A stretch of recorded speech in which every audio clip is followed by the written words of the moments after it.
Hi everyone, this is Ankit from eco Seekho. And आज हम लोग स्टार्ट करने वाले हैं अप्लाइड मैथ्स क्लास 11th का एक नया chapter which is straight lines. Chapter number 17 के ऊपर ये आप लोग का सबसे पहला वाला लेक्चर होने वाला है। And over the next 4-5 videos जो कि मैं स्ट्रेट लाइन के ऊपर रिलीज करूंगा, वहां पे हम डिस्कस करेंगे स्ट्रेट लाइंस के सारे प्रॉपर्टीज के बारे में, सारे इक्वेशंस के बारे में। एंड इन द लास्ट 1 और 2 वीडियोस हम करने वाले हैं कुछ numerical examples on the straight line. So जल्द से जल्द स्टार्ट करते हैं what exactly is a straight line और इसके कुछ बेसिक फॉर्मूलाज की तरफ। तो सबसे पहला चीज, लेट्स से कि मैं आपके सामने एक नंबर लाइन लेकर आ रहा हूँ। सर नंबर लाइन कैसा दिखता है? नंबर लाइन में एक 0 होता है, राइट हैंड साइड में 1 होते हैं, 2 होता है, 3 होता है, लेफ्ट हैंड साइड में -1 होता है, -2 होता है, -3 होता है, एंड सो ऑन। एक और नंबर लाइन आपके सामने मैं लेकर आता हूँ, ठीक है? तो ये वाला नंबर लाइन में भी सर आपके पास सेम वैल्यूज है, 0, 1, 2, 3 एंड -1, -2, -3, 1, 2 एंड 3। ठीक है, एक काम करते हैं, ये जो ब्लैक वाला नंबर लाइन है इसको नाम देते हैं x, और ये जो व्हाइट वाला नंबर लाइन है इसको नाम देते हैं y। सो अगर मैं ये वाला दूसरे वाले नंबर लाइन को कुछ इस वे में प्रेजेंट करूंगा, ठीक है, दूसरे वाली नंबर लाइन को कुछ इस वे में मैं लेकर आऊं सो दैट ये आपका आ जाता है यहाँ पे, तब जाके इसको बोला जाता है एक कार्टेशियन प्लेन। सो ये है आपका y एक्सिस जिसमें ये वाला वैल्यू है 0, 1, 2, 3 and this is -1, -2, -3 and so on. So this my friend in front of you is a cartesian plane, जिसको आप ग्राफ पेपर भी बोलते हो। ग्राफ पेपर में जनरली ऐसा होता है ना, आपके पास एक x एक्सिस होता है, एक y एक्सिस होता है, ठीक है? So this is our Cartesian plane where you have two different axis, you have x axis and you have y axis. So इस x एक्सिस और इस y एक्सिस के प्लेन को, जिसको कार्टेशियन प्लेन बोला जाता है, यहाँ पे इनफाइनाइट पॉइंट्स होते हैं। अगर इतने सारे इनफाइनाइट पॉइंट्स में से मैं एक पॉइंट को उठाता हूँ, तो ये पॉइंट का आप कोऑर्डिनेट क्या बोलते हो? सर इसके कोऑर्डिनेट्स हैं 1,1। 1,1 का क्या मतलब है? x एक्सिस में वैल्यू 1 है एंड y एक्सिस में वैल्यू 1 है, ठीक है? सो स्ट्रेट लाइन के बारे में बात करते हैं। And before starting straight line, ये 1,1 के बारे में अगर मैं आपको कुछ और बोलूं, तो ये जो कोऑर्डिनेट है जिसको 1,1 हम लोग बोल रहे हैं, this one is known as abscissa and this one is known as ordinate. So जब कभी भी आप एक कार्टेशियन प्लेन में एक पॉइंट को रिप्रेजेंट करते हो, पॉइंट के अंदर दो अलग अलग चीजें होती है। एक x एक्सिस को लेकर इंफॉर्मेशन होती है, दूसरी वाली y एक्सिस को लेकर इंफॉर्मेशन होती है। जो पहली वाली x एक्सिस को लेकर इंफॉर्मेशन है उसको हम बोलते हैं एब्सकिसा, और दूसरी वाली जो y एक्सिस को लेकर इंफॉर्मेशन है उसको हम बोलते हैं ऑर्डिनेट। ओके, ठीक है, चलिए। स्ट्रेट लाइंस है तो हम लोग इस ग्राफ में एक स्ट्रेट लाइन को ड्रॉ करते हैं। Let's say this is the straight line that you can see, या फिर ये वाला आपके सेकंड क्वाड्रेंट में आ जा रहा है, ठीक है, तो इसको थोड़ा सा फर्स्ट क्वाड्रेंट में लेकर आ जाते हैं। Let's say this is the straight line we are talking about, ठीक है? अच्छा, ये वाले स्ट्रेट लाइन के इक्वेशंस के बारे में, ये वाले स्ट्रेट लाइन के बहुत सारे प्रॉपर्टीज के बारे में हम डिस्कस करने वाले हैं। This is a straight line. तो सबसे पहला आते हैं हम लोग सबसे पहले वाले फॉर्मूला, जिसमें हम बात करने वाले हैं कि सर अगर ग्राफ में आपको दो अलग अलग पॉइंट्स दिया हुआ रहेगा, तो ये दो अलग अलग पॉइंट्स के बीच में डिस्टेंस क्या है, जिसको हम बोलने वाले हैं distance formula. So distance between two different points. So जब कभी भी मेरे को एक पॉइंट दिया है ए, जिसके कोऑर्डिनेट्स हैं लेट्स से x1 एंड y1, और एक मेरे को पॉइंट दिया हुआ है बी जिसके कोऑर्डिनेट्स हैं लेट्स से x2 और y2, और आपको निकालना है कि सर ग्राफ में ये दो अलग अलग पॉइंट्स के बीच में डिस्टेंस कितना है, तो आप इसको बोलते हो ए बी, आप बोल सकते हो, या फिर बी ए बोल सकते हो, बात एक ही है। सो ए बी का डिस्टेंस हो जाता है x2 माइनस x1 का whole square plus y2 minus y1 का होल स्क्वायर का whole root over. So that's the first formula, distance between two different points in a Cartesian plane, ठीक है? आते हैं दूसरे वाले फॉर्मूला की तरफ, दैट इज सेक्शन फॉर्मूला, ठीक है? सर ये जो ए और बी आपने ग्राफ बना रखा है, ये दोनों ग्राफ के बीच, ये जो दो पॉइंट्स के बीच में जो लाइन बन रहा है, वो लाइन को आप डिवाइड करना चाहते हो। लाइन को आप कौन से रेशियो में डिवाइड करना चाहते हो ना? सर आप इसको 1:3 रेशियो में डिवाइड करना चाहते हो, ठीक है, चलिए कर दिया। जब मैं इस लाइन को 1:3 पॉइंट में डिवाइड किया, तो मेरे को एक नया पॉइंट मिल रहा है विच इज सी। ये जो पॉइंट सी है, ये पॉइंट सी क्या कर रहा है? लाइन ए बी को 1:3 रेशियो में डिवाइड कर रहा है। तो सर ये पॉइंट सी का कोऑर्डिनेट आप कैसे निकालोगे? तो इसके बारे में बात करते हैं, ठीक है? तो सेक्शन फॉर्मूला में हम लोग दो अलग अलग सिनेरियोस देखने वाले हैं। सबसे पहला सिनेरियो हम लोग देखने वाले हैं अबाउट इंटरनली डिविजन, या फिर इंटरनल डिवीजन लिख देते हैं, बेटर होगा। एंड दूसरा वाला होता है एक्सटर्नल डिवीजन, ठीक है? सो इंटरनल डिवीजन के केस में जो पॉइंट सी है उसका कोऑर्डिनेट हम लोग निकालते हैं using m x two plus n x one divided by m plus n and m y two plus n y one divided by m plus n. So this is how we find out the coordinate for point C. ये वही point C है जिसने आपके line A B को 1:3 ratio में divide किया, या फिर जिसने आपके लाइन ए बी को m:n रेशियो में डिवाइड किया. ठीक है. सिमिलरली अगर सर ये एक्सटर्नल डिवीजन होता, ठीक है सर, कि वो जो नंबर लाइन है, वो जो स्ट्रेट लाइन है, वो point A and point B यहाँ पे है, ठीक है, आप एक ऐसा पॉइंट सी निकालना चाहते हो, ये वाला पॉइंट सी आपके पूरे के पूरे ए और बी को कुछ एक्सटर्नल रेशियो में डिवाइड करेगा, तो ये पॉइंट सी का कोऑर्डिनेट क्या होगा. ठीक है. तो यहाँ पे हम लोग फॉर्मूला क्या यूज करते हैं, ये जो कुछ भी है सब चीज सेम है, बस प्लस के जगह माइनस आपको पुट करना है. So in case of external, m x two plus के जगह माइनस डालेंगे, n x one divided by m plus के जगह माइनस, फिर again m y two plus के जगह माइनस डिवाइडेड बाई प्लस के जगह माइनस. देखिए मैं खुद ही प्लस लिख दिया, प्लस के जगह माइनस. तो this is the formula for external division. So section formula में हम बात किए कि अगर मेरे पास दो अलग अलग पॉइंट्स हैं और उस दो पॉइंट की मदद से मैं एक स्ट्रेट लाइन बना रहा हूं, लेकिन मेरे को वो पॉइंट का कोऑर्डिनेट निकालना है जिसने उस लाइन सेगमेंट को इंटरनल या फिर एक्सटर्नली m:n रेशियो में डिवाइड. ठीक है. ओके चलिए, ये सेम लॉजिक को अगर आप यूज करेंगे, ठीक है. अब आपसे अगर मैं पूछूं कि भैया अगर मेरे को जानना है ए और बी के बीच में एक मिड पॉइंट, ठीक है चलिए, ए और बी के बीच में मेरे को मिड पॉइंट जानना है, पॉइंट सी है मिड पॉइंट दोनों के बीच में, एंड मेरे को जानना है कि सी का कोऑर्डिनेट क्या होगा. अच्छा, क्योंकि मैं मिड पॉइंट का बात कर रहा हूं, मतलब मैंने इस लाइन सेगमेंट को कौन से रेशियो में डिवाइड किया, 1:1 में. तो ये पहले वाले फॉर्मूला में हम लोग 1 और 1 का वैल्यू पुट करते हैं m और n की जगह. सो मेरे पास क्या बचेगा, x2 plus x1 divided by 2 and y2 plus y1 divided by 2. So this is the formula for finding out the midpoint between two different points in a Cartesian plane. तो अगर Cartesian plane में मेरे को दो अलग अलग points दिए गए हैं, मेरे को उनके बीच का मिड पॉइंट निकालना है, तो मैं ये वाला फॉर्मूला को यूज करता हूँ. सेक्शन फॉर्मूला में ही मैं m और n की जगह 1 और 1 को पुट किया. ठीक है. चलिए आगे बढ़ते हैं एंड बात करते हैं सेंट्रॉइड ऑफ ए ट्रायंगल के बारे में. ओके तो बात करते हैं centroid of A triangle, point number 3 of A triangle. ठीक है. सबसे पहला चीज तो सर सेंट्रॉइड का मतलब क्या होता है. ठीक है चलिए, अगर मेरे पास एक ट्रायंगल है, ठीक है, ट्रायंगल में मैं तीन अलग अलग वर्टेक्स होते हैं, ए बी एंड सी. ठीक है. अच्छा लेट्स से वर्टेक्स ए से मैं एक लाइन निकाल रहा हूं, ठीक है, सो दैट सामने वाला जो पॉइंट है, सामने वाला जो लाइन है, उसको मैं इक्वली डिवाइड कर सकूं. ठीक है, इसको बोला जाता है मीडियन. सिमिलरली वर्टेक्स बी से मैं एक लाइन निकाल रहा हूं जो सामने वाले साइड AC को भी इक्वली डिवाइड करे, और मैं वर्टेक्स सी से एक लाइन निकाल रहा हूं जो सामने वाले लाइन को इक्वली डिवाइड करे. तो ये जो मेरे को पॉइंट मिला है ना, पॉइंट डी, इसको हम बोलते हैं वर्टेक्स, इसको हम बोलते हैं सेंट्रॉइड. ठीक है.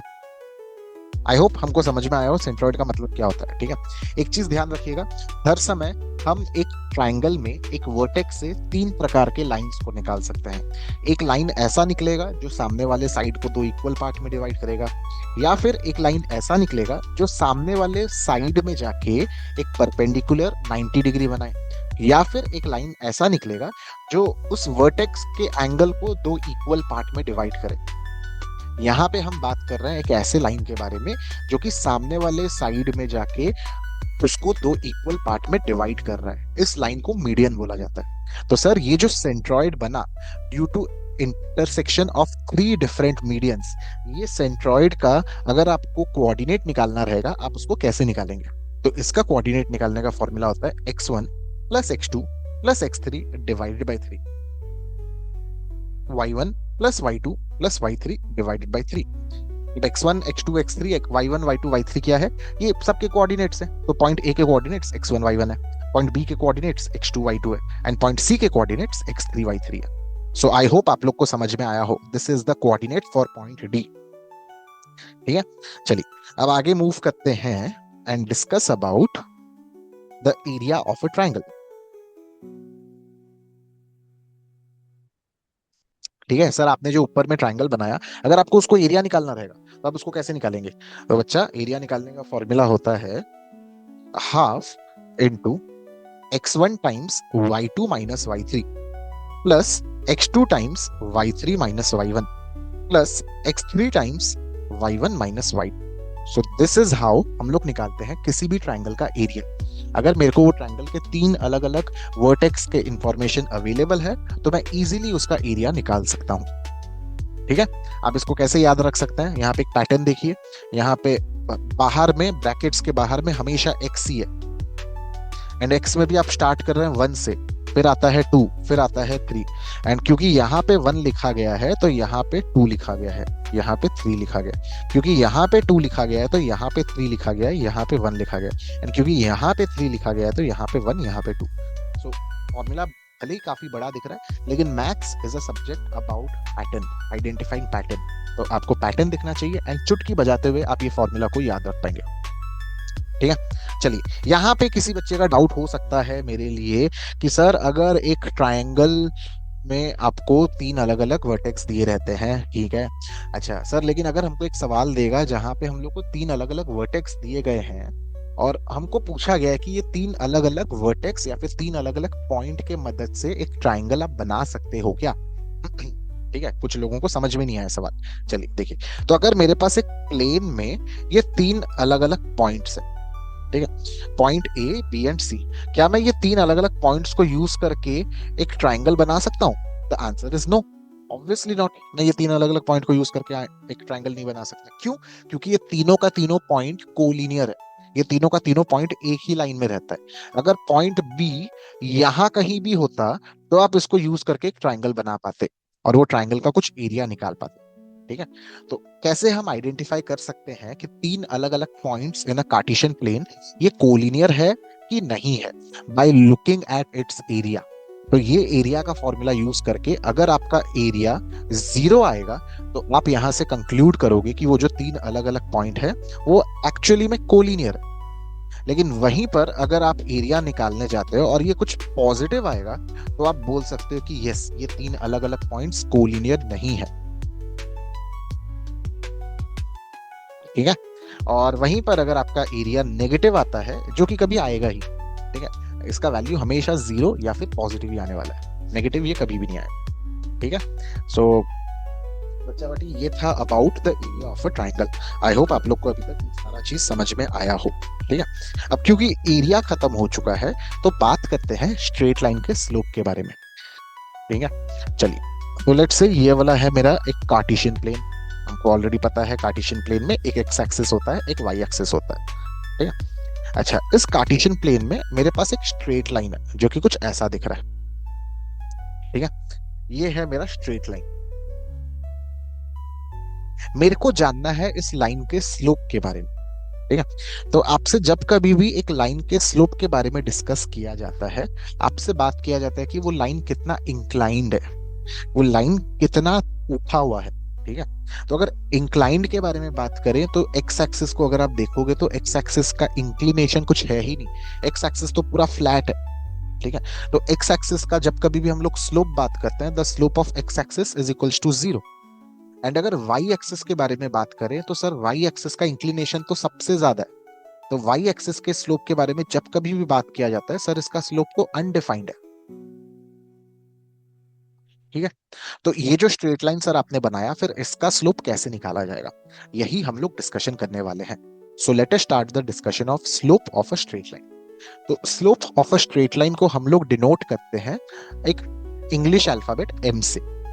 एम को निकालने का फॉर्मूला होता है tan थीटा। अब सर ये थीटा का मतलब क्या है? Theta is the angle this line is making with the positive x axis.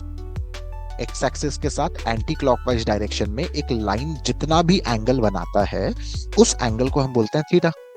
ठीक है, तो ये है आपका slope of a line which is represented by the alphabet m, जिसको हम निकालते हैं using tan थीटा।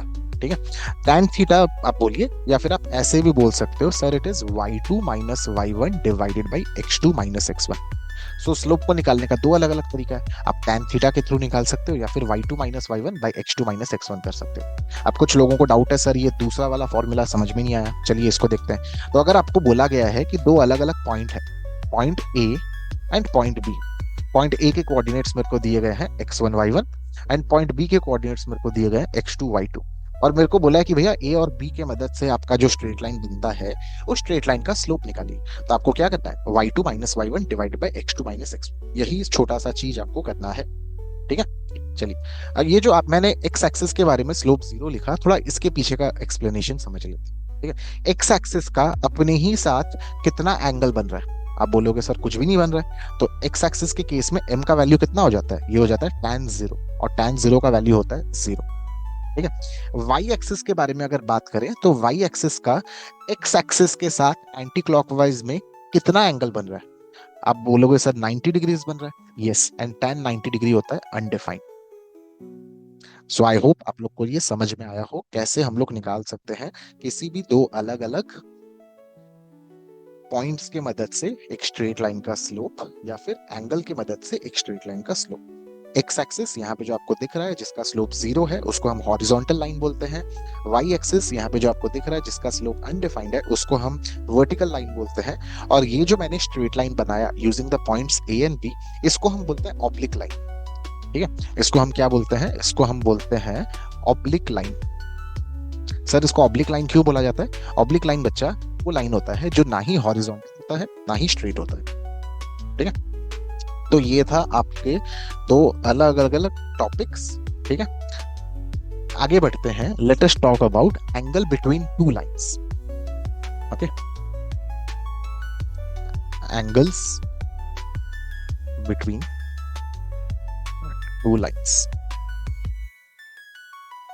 ठीक है, चलिए लेट्स से मेरे पास कार्टेशियन प्लेन है फिर से। ओके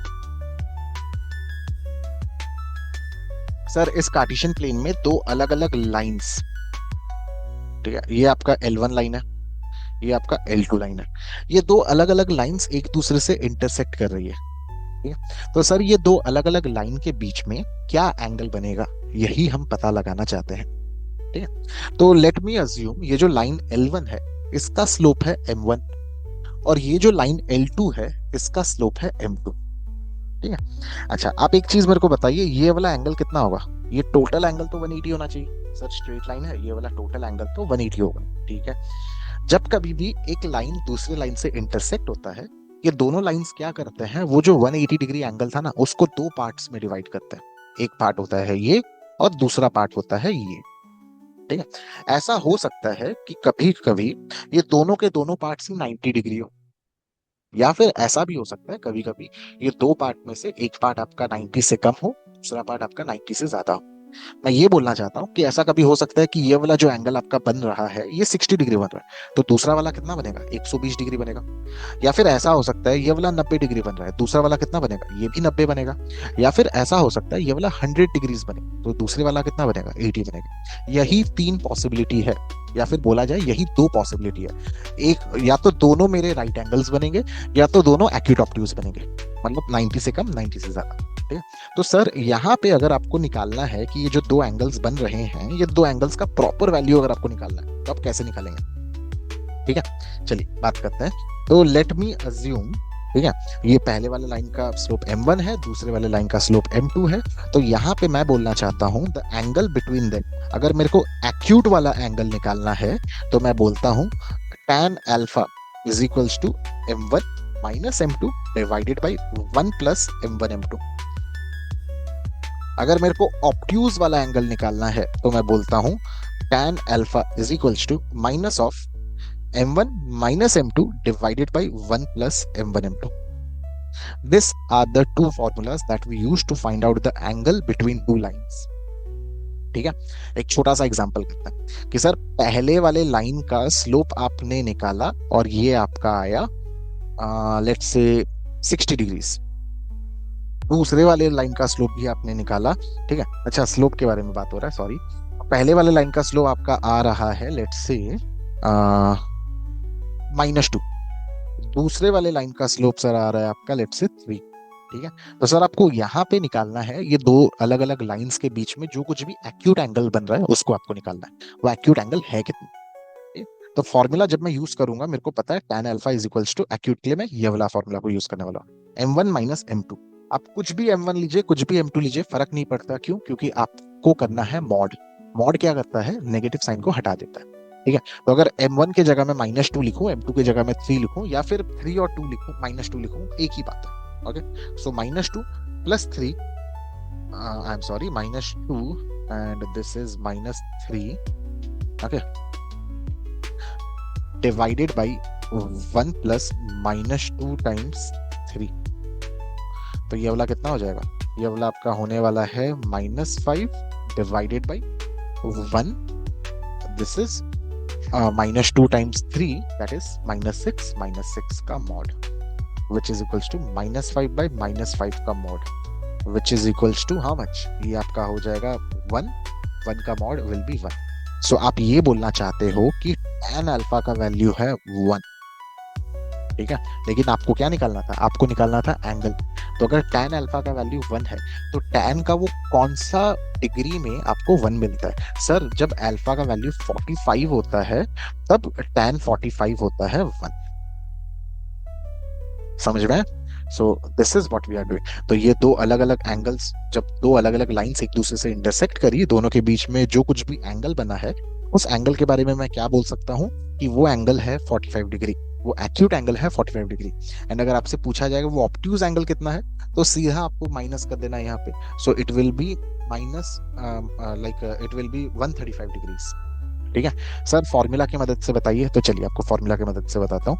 तो अगर आपको ऑब्ट्यूज निकालना रहता तो आप क्या करते? इसी फॉर्मूला में सेम वैल्यूज के साथ आप मेरे को बोलते सर tan अल्फा का वैल्यू आ रहा है -1।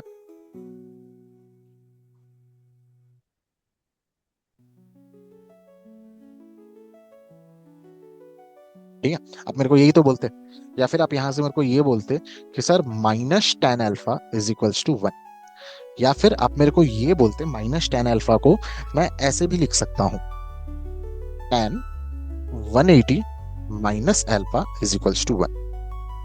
और यहां से आपको फिर समझ में आना चाहिए कि सर ये कौन सा वैल्यू है। This thing has to be equals to 45 because tan 45 का वैल्यू भी 1 होता है। तो यहां से आपको समझ में आना चाहिए sir 180 minus alpha has to be equals to 45। So alpha का वैल्यू कितना आ जाएगा? ये आ जाएगा आपका 135 degrees. And that is how we find out the obtuse angle as well. So acute angle के केस में वैल्यू 45 है, ऑब्ट्यूज एंगल के केस में वैल्यू 135 है। सो आई होप आपको समझ में आया है दो अलग अलग लाइंस के बीच का एंगल हम कैसे निकालते हैं। तो अब ये हम लोग को समझ में आ गया। तो आगे बढ़ते हैं एंड डिस्कस करते हैं कि दो अलग अलग लाइंस पैरेलल है या फिर कोलिनियर है या फिर एक दूसरे से परपेंडिकुलर है, हम कैसे आइडेंटिफाई कर सकते हैं। ठीक है। सो जब कभी भी दो अलग अलग लाइंस एक दूसरे से होंगी पैरेलल, इसको आप आइडेंटिफाई कर सकते हो अगर उनका स्लोप सेम है। So if the slope of two lines are same, तब आपका कंक्लूजन क्या होता है कि ये दोनों के दोनों लाइंस एक दूसरे से पैरेलल है। ठीक है। अच्छा सर कोलिनियरिटी के बारे में आप क्या बोल सकते हो कि एक point A, point B and point C एक दूसरे से कोलिनियर है कि नहीं है, आप कैसे उसको आइडेंटिफाई करेंगे? तो मेरे को चेक करना है जब कभी भी slope of A B is equals to slope of A C. ध्यान रखिए मैंने यहाँ पे ए बी के साथ बी सी को नहीं लिया, मैंने यहाँ पे ए बी के साथ ए सी को लिया। तो जब कभी भी slope of A B is equals to the slope of A C, तब मैं कंक्लूड कर सकता हूं कि ये तीनों के तीनों पॉइंट्स कोलिनियर है। कोलिनियर का मतलब क्या होता है? एक ही ग्राफ में ये तीनों को अगर आप जोड़ोगे तो एक स्ट्रेट लाइन आपको मिलेगा। ठीक है। अच्छा सर आपने यहाँ पे AC को क्यों लिया, वाई नॉट BC? तो ऐसा हो सकता है बच्चा AC का स्लोप कुछ ऐसा हो, BC का स्लोप कुछ ऐसा हो, कुछ भी पॉसिबिलिटी हो सकता है, कुछ भी रैंडम सा हम लोग के सामने रिजल्ट आ सकता है। तो to be on the safe side हम लोग लेते हैं slope of AB should be equals to slope of AC। ठीक है। ओके चलिए तीसरे वाले पॉइंट की तरफ आते हैं कि सर कैसे आप आइडेंटिफाई करेंगे दो अलग अलग स्ट्रेट लाइंस एक दूसरे से पेंडिकुलर है कि नहीं है। ठीक है। सो अगर कभी भी दो अलग अलग स्ट्रेट लाइंस के स्लोप M1 और M2 ये दोनों को आप मल्टीप्लाई कर रहे हो और दोनों को मल्टीप्लाई करने से अगर -1 आता है, तो आप यहां से क्या कंक्लूड करते हो? यहां से आप यही कंक्लूड करते हो कि ये दोनों के दोनों लाइंस एक दूसरे से परपेंडिकुलर है।